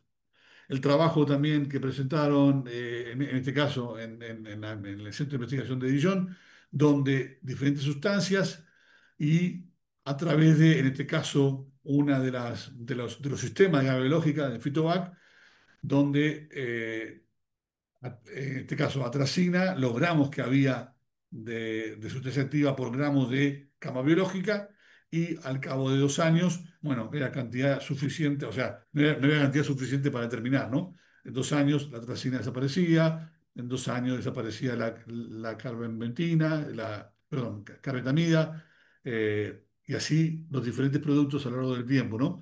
Como después de 2 años de 16,4 gramos de glifo por Fitovac se reducía en porcentaje a 0,14 y ensayos de diferentes biomezclas. Seguimos con otros ensayos y también con diferentes productos, en este caso un ensayo sobre la degradación de clorpirifos y metilatión, productos prohibidos, ¿no? Utilizando una biomezcla a base de escobajo de uvas, productos y subproductos que tienen en la región, tierra de jardín y suelo, y cómo se degrada, ¿cierto?, a lo largo de 30 días este ensayo, hasta el 93%, casi el 92,8% de clorpirifos y el 98, 97,8, 5% de metilación, ¿no? En definitiva, cómo logran la degradación. Este es un ejemplo de la primera cámara biológica construida en Suecia en el año 1993, un desarrollo. Y ustedes dirán, ¿qué es? Bueno, lo que estamos viendo es justamente el lugar, pero por debajo de, de esos panes de pasto, ¿cierto? Acá hay hay un riel donde se posa la máquina, hay una fosa, y en esa fosa impermeabilizada está la biomezcla y por arriba está ese pasto. Obviamente, los productores europeos utilizan mucho más fungicidas y insecticidas. ¿Sí? Si fueran herbicidas, habría muchos manchones de especies muertas. Y justamente como es, bueno, este es un esquema de una cama biológica directa. Directa porque la máquina se posa sobre la biomezcla, era como este ejemplo, ¿no? La máquina se posa sobre la biomezcla en esas dos rampas, donde ahí está la cobertura vegetal, la biomezcla separada del suelo por una capa impermeable, ¿cierto? Preferentemente esa es la profundidad que debe tener, y la descarga del líquido cae justamente sobre la biomezcla. Por eso es directa, la máquina se posa sobre ella y el líquido cae sobre la biomezcla. La pérdida del líquido se produce por evaporación, ¿sí? Por lo tanto, lo importante es que también sea techada y esté en un lugar alto para no recibir agua de escorrentía o agua de lluvia, porque si no haría difícil, justamente se saturaría. Ya vamos a ver cuáles son las necesidades de agua de esa biomezcla, ¿sí? Y obviamente este tipo de camas biológicas permiten tratar bajos volúmenes. Es ideal para el uso de productores, ¿cierto?, con máquina propia. Este ejemplo es la mesa biológica, donde en ese tanque de 200 litros yo pongo la biomezcla, apoyo la mochila y hago la carga. Si hay derrames, va a caer sobre la biomezcla, y si lavo la mochila, justamente va a caer sobre la biomezcla. Las camas biológicas, como decíamos, degradan y existen diferentes tipos. Seguimos explicando el mismo: cama biológica directa, ¿sí? Tiene seguridad elevado, la máquina se posa sobre la misma. Acá la importancia es que tenga un nivel óptimo de humedad del 60%. Si tengo más humedad, si se satura la biomezcla, el riesgo de que se mueran microorganismos que son aeróbicos, ¿cierto? Si está muy seca también, por lo tanto, tiene que mantener un 60% de humedad. ¿Sí? Justamente evitar que, como decía recién, ingreso de agua de lluvia, y que en este caso, carga biológica directa y cerrada. Cerrada es porque el circuito se produce dentro de esta, se evaporan los líquidos, ¿sí? Caen más líquidos justamente del agua de máquina, pero la pérdida es por evaporación y degradación. También hay cámaras biológicas directas, pero abiertas.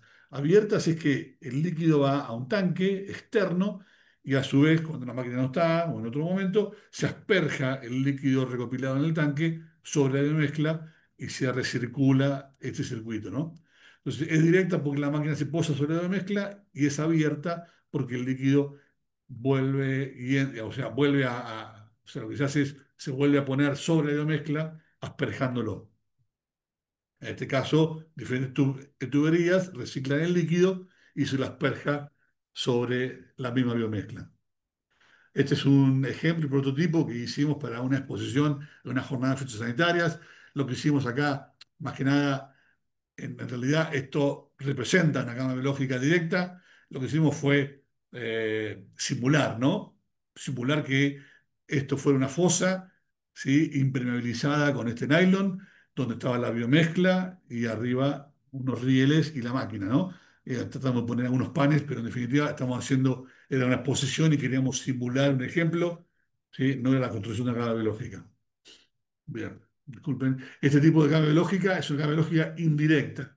¿Por qué es indirecta? La máquina se posa en este caso sobre un playón impermeable, ¿cierto? Con rejillas, recupera el líquido o junta el líquido de lavado o derrame a un tanque, y luego es asperjado sobre la biomezcla que se encuentra en algún dispositivo alejado, ¿cierto? De donde está el playón, ¿sí? Y esto permite manejar más cantidad de volúmenes. Sí, el piso impermeable justamente para evitar o para juntar todos los líquidos y que sean trasladados. Es esto, en definitiva, un piso impermeable donde el líquido es llevado a rejillas de drenaje, ¿cierto? Y ese líquido Acá hay otro caso, esto es en Córdoba, la Boulage, el aplicador está lavando una máquina, hicieron esta contención lateral justamente para evitar pérdidas laterales, ¿no? Y va hacia una rejilla. Parece lógico, pero en definitiva es un playón de carga, suelo, un piso, un hormigón para el lavado y carga de la máquina. ¿Sí? Acá vemos los bines dentro de un tipo de invernáculo, un espacio cerrado, donde sobre esos bines está la biomezcla y sobre esa biomezcla están las tuberías que van soltando y recirculando el líquido. Este es otro caso también en Córdoba, donde hay un armazón de hormigón, la biomezcla, y sobre estas mangueras están las boquillas que van asperjando el producto sobre la biomezcla, y el excedente se recopila, ¿cierto?, por debajo y se vuelve a reciclar. Este caso de carga biológica es de los testas, como dice ahí, ¿sí? Ya esta incluso la han modificado ellos sobre donde está la máquina, más allá que tiene otra máquina distinta ahora, hicieron un tinglado donde protegen la máquina, ¿sí? Y también lo que hicieron fue, bueno, acá pusieron toda una cortina forestal de especies para evitar también posibles afecciones por brisa o viento. Y lo que vemos acá es el playón de carga, la máquina, todo ese sector es hormigón, la máquina desplegada, ¿sí? Vamos a ver ahora en la siguiente foto, va una rejilla donde el líquido va a este tanque de recolección de los líquidos residuales y ese tanque asperja sobre los diferentes bines. Acá está la foto donde está la rejilla, ¿cierto? Donde recolecta los líquidos del lavado de la máquina y esa rejilla manda al tanque y del tanque se asperja, va por cañerías por arriba y asperja sobre los bines. El excedente circula, ¿cierto? Por gravedad va hacia abajo y vuelve al tanque y esto recircula de manera continua y lo que hace es mantiene el líquido recirculando para que esté más expuesto a los microorganismos que están en los vines, ¿no? ¿Esto qué le permite a este operario? Y le permite utilizar diferentes vines con diferentes biomezclas o con diferentes productos, mayor cantidad de vines, ¿cierto? De estos contenedores le permite justamente tener mayor capacidad, ¿sí? De uso. Acá hay otro caso distinto, otros biofiltros, lo mismo que aquel, el tanque y los biofiltros, o este donde están los biofiltros verticales y el líquido llega, ¿cierto?, por cañerías y es asperjado. Volvemos a esta que veíamos recién, de los testa.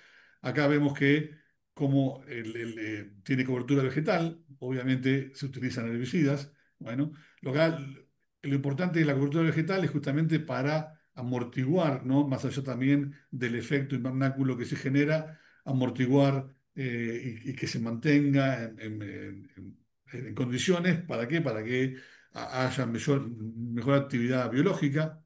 Y como decía, hay una norma IRAN, ¿cierto?, que habla justamente sobre esto y cómo se desarrolla y si tiene que hacer una carga biológica, que si cumplo la norma estoy haciendo bien los pasos. Y las recomendaciones son que a mayor temperatura, lógicamente mayor actividad, no hay una temperatura ideal. ¿Por qué? Porque los microorganismos trabajan a diferentes temperaturas y obviamente va a estar en relación a los ambientes. Fíjense que esto fue desarrollado en Suecia, ¿sí? La humedad controlada, 60%, que es la capacidad de retención de agua, construida sobre superficie elevada y protegida de las lluvias para que no haya líquidos exteriores. No todos los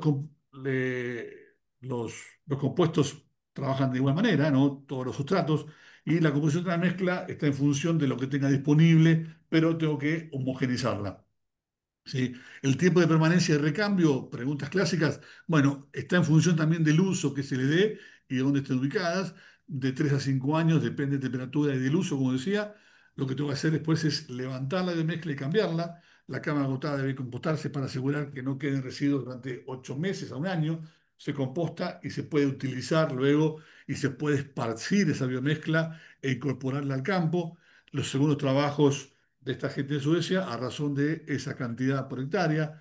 La norma IREN también habla de hacer evaluaciones ecotoxicológicas sobre la biomezcla para antes de utilizarla, ¿cierto? Y dispersarla en el campo, y volcarla en el campo, haciéndola con bioensayos. Se utilizan diferentes ejemplos como la semilla de lechuga, lombrices o este crustáceo, la dafnia, que en definitiva son muy sensibles y esos bioensayos permiten justamente determinar el estado de la cadena biológica para poder diseminarla.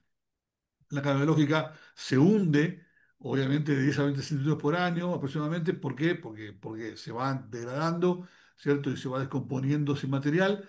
Por lo tanto, lo que tengo que hacer es incorporar nuevo material, removerla. ¿Sí? El tema del cálculo de volumen de fluente va a estar en función del tipo de cama biológica, como decíamos, si es directa o indirecta. Los datos que se tienen, según la norma IRAN, encontramos que cambios biológicas indirectas puedo mover de 1000 a 1500 litros por metro cúbico de biomezcla por año. ¿Sí? Ese sería el dato para poder hacer una construcción. Las indirectas son 500 litros por metro cúbico por año. Obviamente que son más efectivas las indirectas y me permite, obviamente, poner más cantidad de bienes si necesito más cama biológica, ¿no? Obviamente, como mensajes finales de cambio lógicas, que se reduce la concentración de productos de manera efectiva, deben crearse y mantenerse condiciones adecuadas para el desarrollo de la actividad microbiana, hay diferentes cambios biológicas y hay que, justamente también para aeroaplicadores, y lo importante es seguir estas recomendaciones de la norma IRA que se desarrolló, ¿cierto? Y que permite que si cumplimos esta norma estamos haciendo bien las cosas. La cama biológica por sí sola no va a solucionar el problema, sino hay que capacitarse. También hemos visto muchos ensayos o muchas propuestas de cambios biológicas que después terminan siendo negativas en el sentido de, esto sucede, ¿cierto? Estas cambios biológicas no funcionan. ¿Por qué? Porque no hay un seguimiento, un mantenimiento y uno termina diciendo, bueno, la tecnología no sirve. No, no sirve la tecnología cuando no hago el seguimiento o no la hago como corresponde, ¿no? Entonces ahí por ahí matamos la tecnología por un mal uso de la misma. Es importante, ¿no? Ventajas y desventajas, fácil de implementar y cómoda de usar. Buena relación costo-beneficio, y acá la pregunta puede ser cuál es el beneficio. El beneficio no es económico, sino también es un beneficio ambiental, ¿cierto? Y el costo es justamente, bueno, si yo tuviera que darle solución o bioremediación a ese ambiente o a ese lugar, ahí va a tener un costo, pero en definitiva hay un beneficio tanto para la salud. Permite también mejorar las actividades, y esto nos lo cuentan quienes tienen cannabis biológica. Charlamos mucho con esta gente de Testa porque trabaja mucho en eso y hace mucho hincapié, y nos decían que ellos les ha permitido incluso, primero, pensar en el volumen que van a aplicar en los lotes. ¿Para qué? Para hacer la mezcla necesaria para hacer la aplicación y que no les sobre producto, ¿no? Y que no les falte, pero que no les sobre.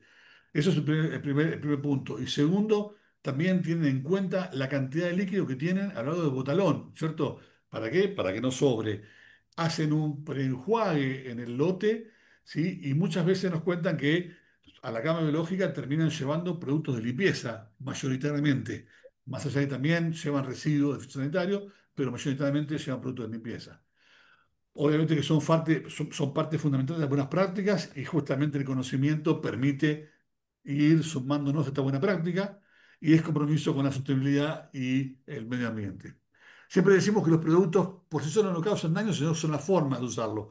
Y el objetivo de las buenas prácticas, como decimos siempre, es disminuir el nivel de exposición, en este caso al ambiente. En la ecuación matemática de siempre, riesgo por exposición, ¿cierto? Hace que, perdón que está repetido acá, que no pude sacar, me olvidé sacar esta que en definitiva repite lo mismo de diferente manera. El tiempo, la humedad que tiene y que debe compostarse. Y les pido disculpas porque esto me quedó, no lo pude eliminar. Pero en definitiva, estamos repitiendo los mismos conceptos, ¿no?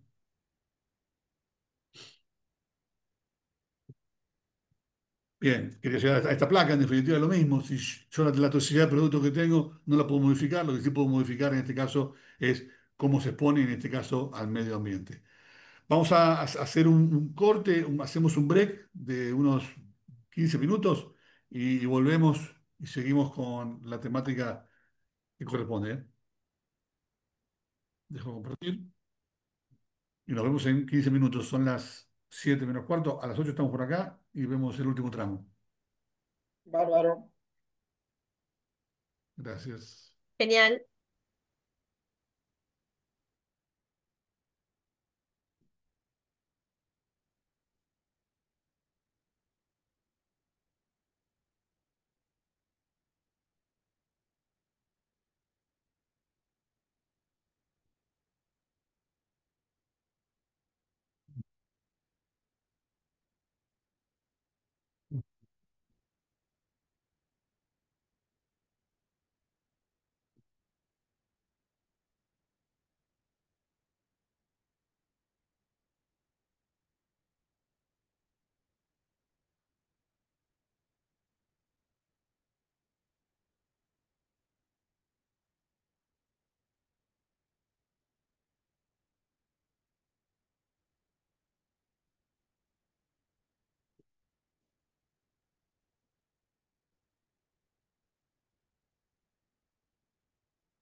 Bueno, ahí ese video, después igual lo voy a compartir ahora en el grupo, está ahí en el canal de YouTube de Casafe. Es interesante, hay varios videos de esos y ese me parece interesante como para un pantallazo de lo que vimos recién sobre resistencia. Bueno, ahora sí le voy a dar el espacio al amigo, está por ahí, Héctor Figal.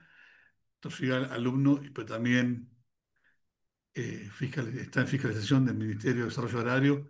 Héctor, te agradezco porque Héctor nos va a hablar un poquito sobre normativas y legislación en provincia de Buenos Aires, que es importante, ¿no? Saber que todo lo que hacemos también se hace bajo una legislación, ¿no? Bueno, buenas tardes a todos. Sí, docente de la Escuela del Agrotécnico de Bedia y bueno, y también agente del Ministerio. No, lo que iba a comentarle, así como dijo Patuco, es la legislación sobre agroquímicos que existe en la provincia de Buenos Aires. Entonces, si puedo, Patuco, voy a ver si puedo compartir una. A ver, fíjate, si tenés A alguna ver. dificultad para compartir, me decís. Pará, voy a hacer una cosa, espérate, te voy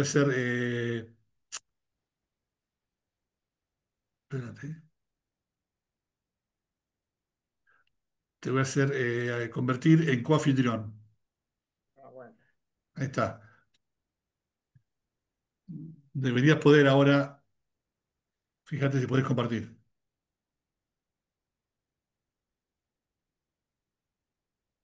mirá que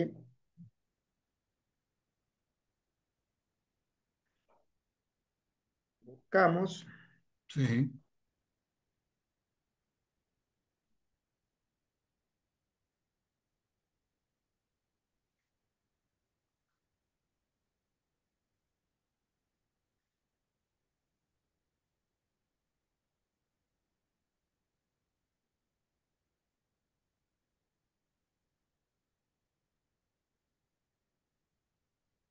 No, mirá, a ver. ¿querés que te ponga como anfitrión directamente? Ah, pero no me deja. ¿No te deja? No, no. Un segundito. Te tengo como coanfitrión, por lo tanto podrías, pero... A ver. Sí, acá me dice que puedo, pero no puedo. Ah, bien. Hagamos lo siguiente, si querés. Vamos, yo tengo tu presentación. A ver, te voy a Y pasar lo un... único que le había cortado un poco porque, Ajá.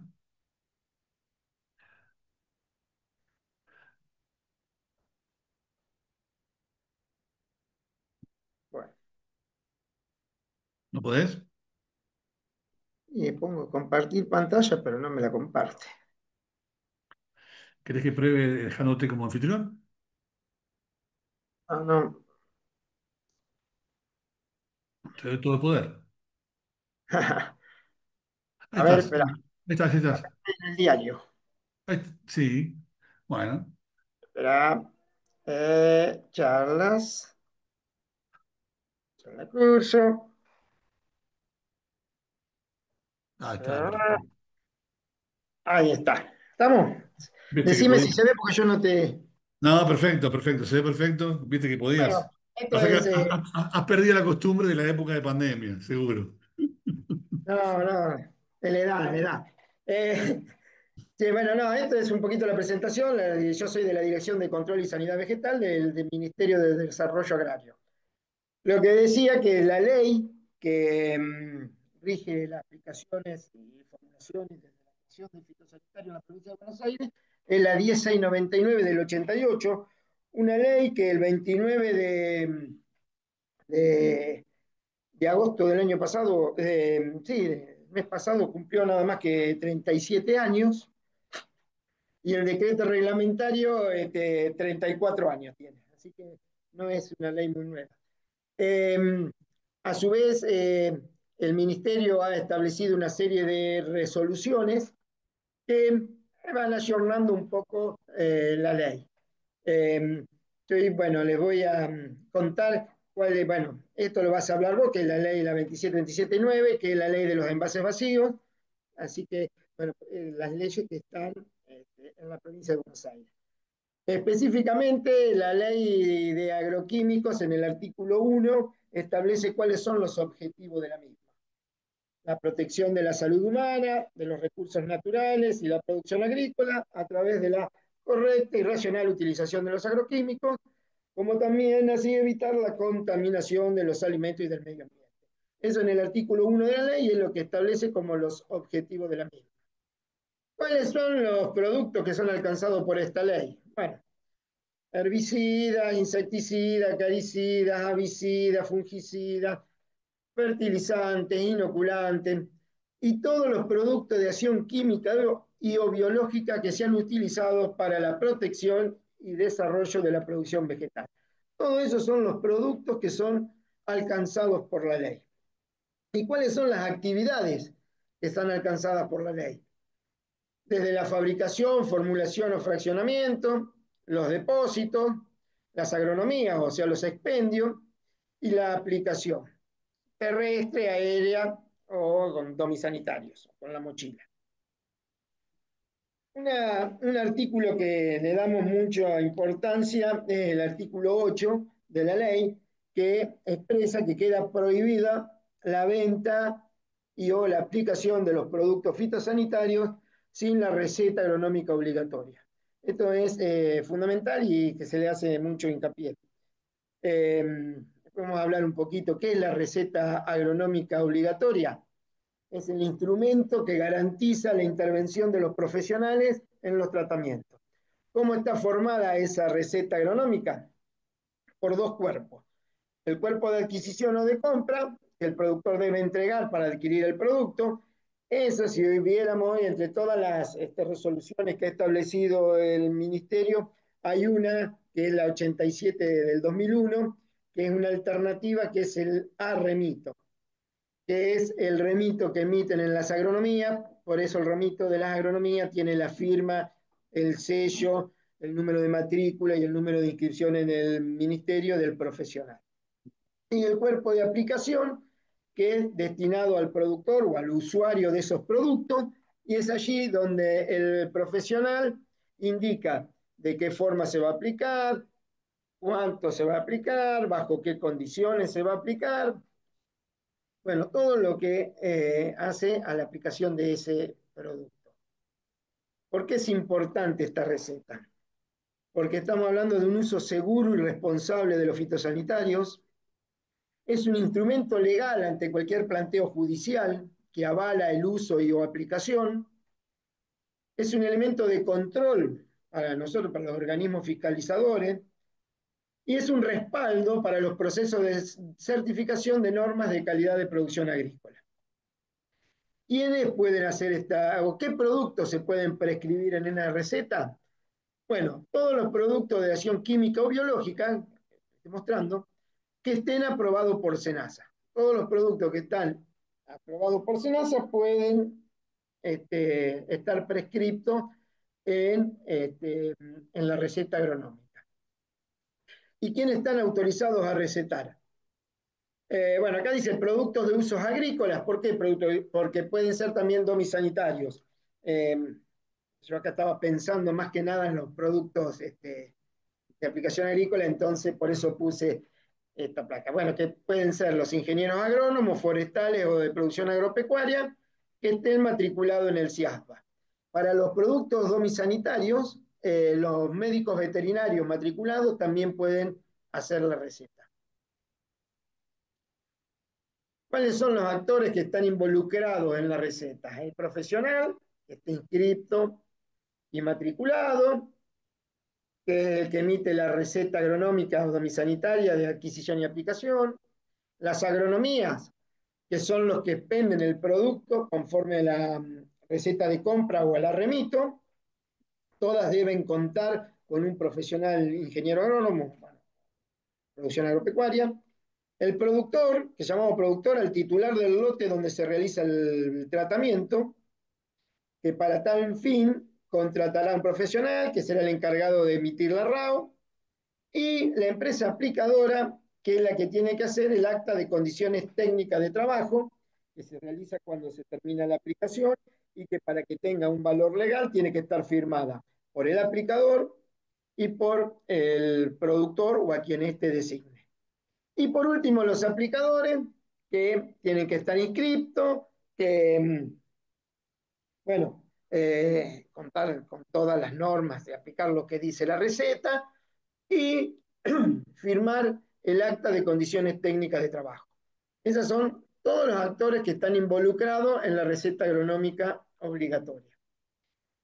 Ahora, ¿qué es lo que habla la ley? Sobre, bueno, aplicaciones terrestres o aéreas, es lo mismo. Que tiene que hacerse la aplicación en área rural, inscribirse en un registro provincial y una reinscripción anual para aquellos que están inscriptos, suministrar los elementos de protección personal a los operarios, esto lo dice la ley, aplicar con la receta agronómica de aplicación, no circular por centros poblados, tener el carnet de operario, confeccionar las actas de condiciones técnicas de trabajo fitosanitarios, donde haya colmenares, un aviso previo dentro de los colmenares de 3.000 metros, realizar las buenas prácticas agrícolas y capacitarse. Hay una cosita que quiero aclarar, en ningún momento acá la ley, como estamos en terrestre, ¿no? Pero la ley no da restricciones de distancia, salvo para las aplicaciones aéreas que establece 2.000 metros. Pero para las aplicaciones terrestres no da restricciones de distancia. Las que dan las restricciones de distancia son las ordenanzas municipales. La provincia de Buenos Aires son 135 municipios y tenemos más o menos el 69% tienen ordenanzas, en unas 90 ordenanzas distintas. Que bueno, yo estoy en el partido de Leandro Enalén, es distinta de la de Junín, es distinta de Arenales, es distinta de Lincoln, y ahí sí son en cada uno de esos municipios donde establecen restricciones o distancias. Bueno, eso es a grandes rasgos lo que es la legislación en la provincia de Buenos Aires. Si alguno quiere ver cómo es una receta agronómica, cómo es un acta de condiciones técnicas de trabajo, no tienen más que llamar, que le mandamos una como para que sepan. Las recetas se bajan de la página del ministerio, lo mismo que las condiciones de acta, las condiciones de los tratamientos, la acta de condiciones técnicas de trabajo. Todas esas se bajan de la página del ministerio. Bueno, Patuco, esto era más o menos a grandes rasgos la legislación en cuanto a agroquímicos que tenemos en la provincia de Buenos Aires. Gracias, Héctor. Igual, perfecto, es un pantallazo y por ahí yo acá abriría los micrófonos o si quieren preguntar. eh, Sí, Lo que nos quedaría por ahí es el tema de la ley de envases, que no la voy a abordar hoy. ¿Por qué? Porque no, el de Campo Limpio iba a venir hoy, pero prefiero hacerlo, que lo den ellos en vez de darlo yo, porque me parece importante también que cuenten un poco otras cuestiones. Ahora, con respecto a esto de la ley, me parece muy bueno, y esto que remarcás, Héctor, obviamente, es un marco y los municipios pueden legislar, y de hecho legislan, y siempre le decimos a los aplicadores que tienen que conocer qué normativa hay en su municipio, ¿no? Y a dónde van a ir a trabajar. ¿Por qué? Porque tienen que respetar esa ordenanza que por ahí partidos vecinos tienen distancias distintas o incluso capaz que no tienen una ordenanza o solamente adhieren a la ley provincial, ¿no? Con lo cual, ahí es un tema delicado justamente donde están los conflictos.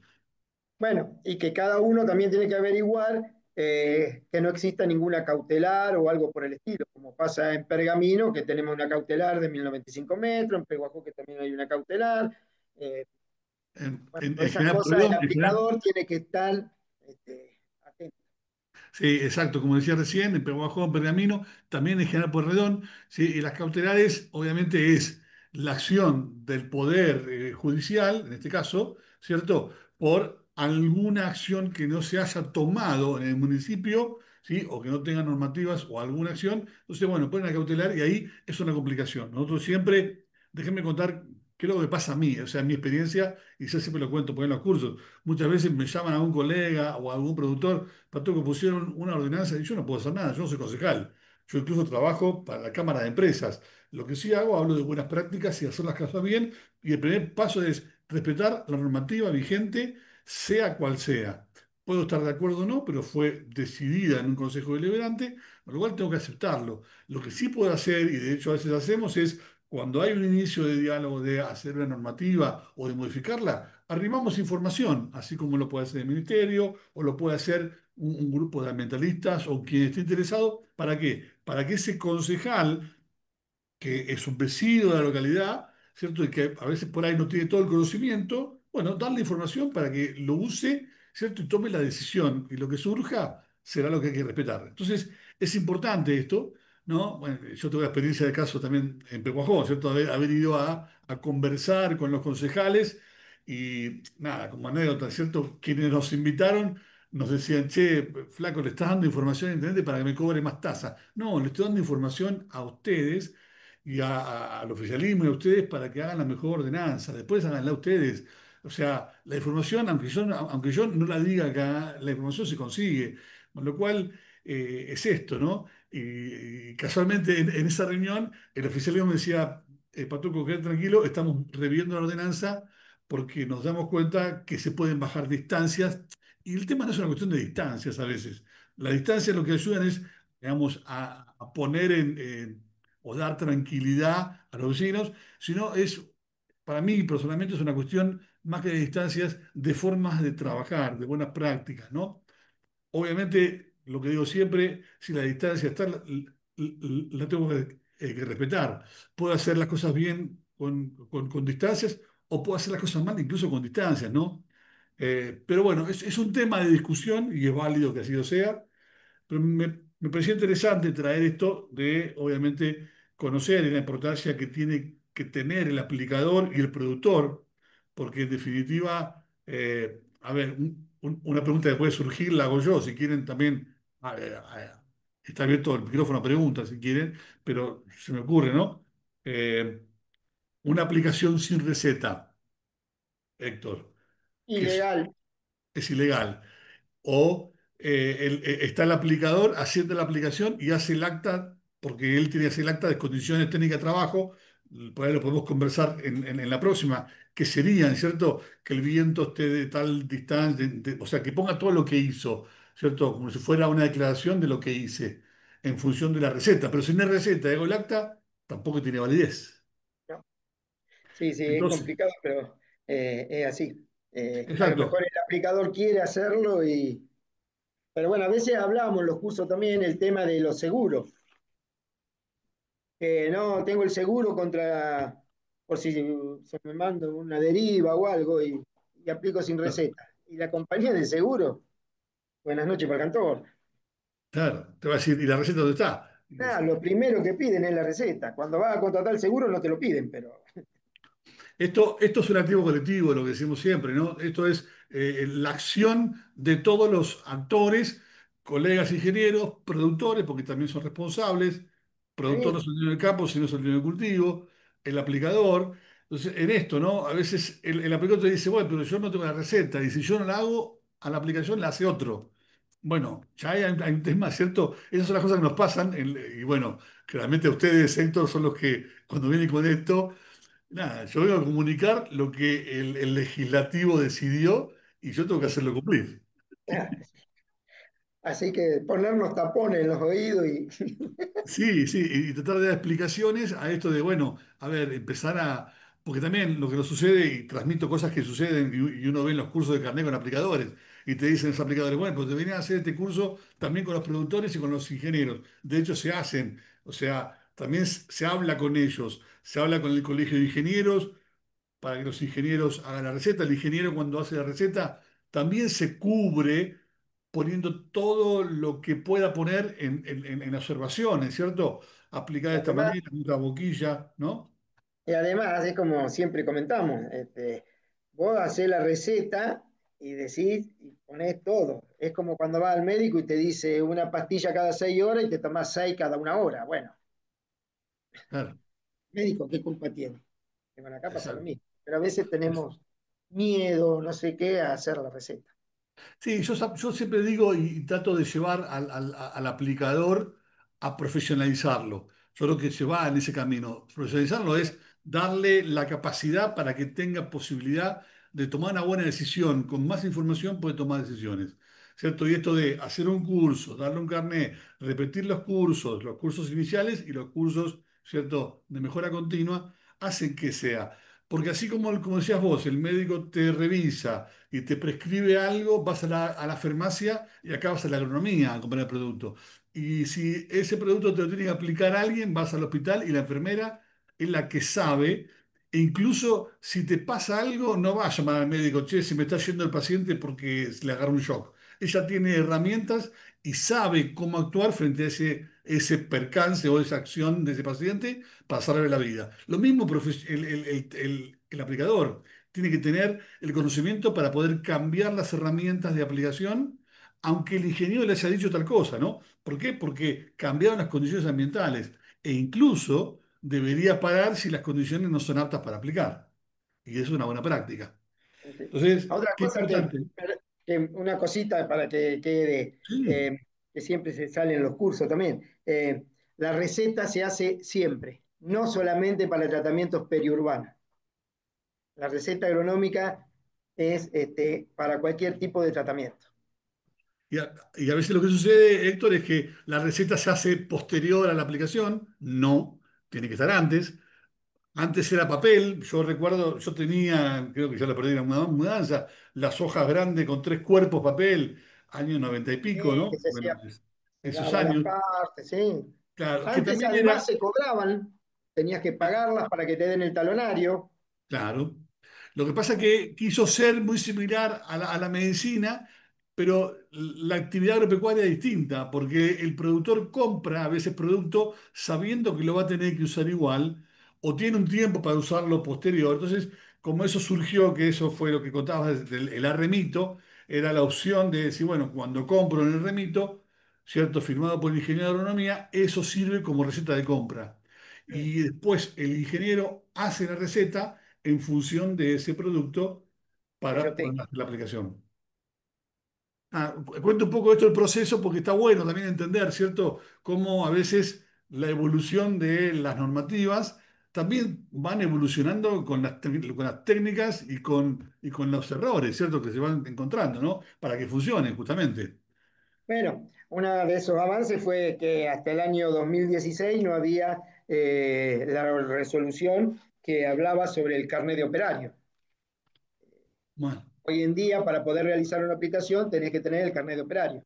Una de las cositas que cuando hablaste en la primera clase sobre los PAN o drones, como lo quieran llamar, no existe todavía la resolución para carnet de operario de drones.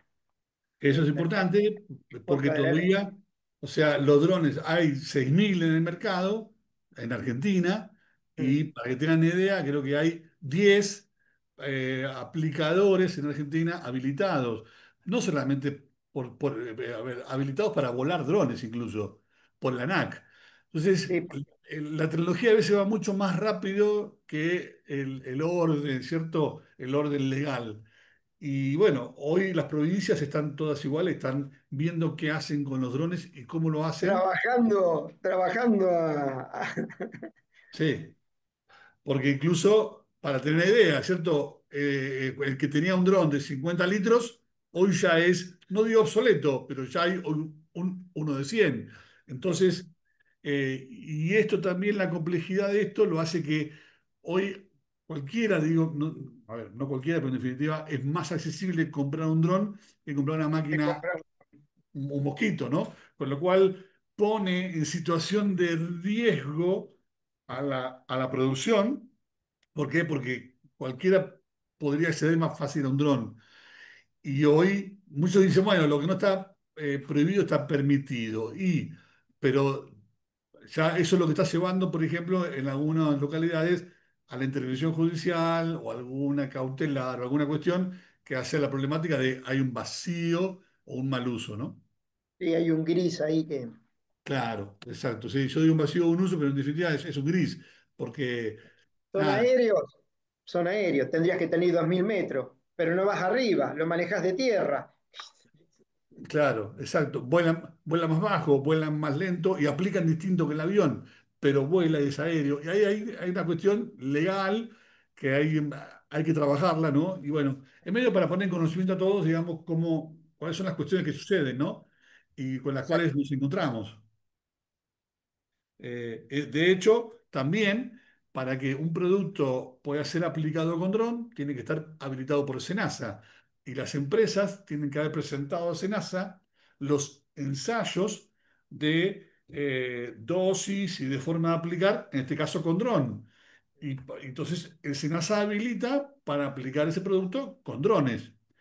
Y las empresas tampoco hoy están trabajando en eso. ¿Por qué? Porque hay productos en los cuales no quieren ponerlos a aplicar con dron por el riesgo, ¿cierto? De también de lo que es esto de no poner un producto a riesgo y bueno, la reputación y todo esto de los productos y también de las compañías. Entonces, hasta que no haya nada firme, bueno, hay productos que puedo utilizarlos. Obviamente, nadie va a permitir un 2,4D con dron, porque es lo mismo que aplicarlo con avión, es una locura. Ya hay problemas aplicando con máquina terrestre, imagínense aplicándolo con dron.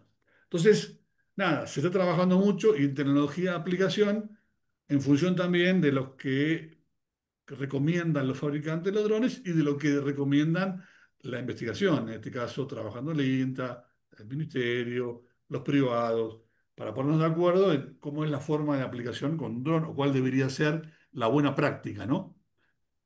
Así es.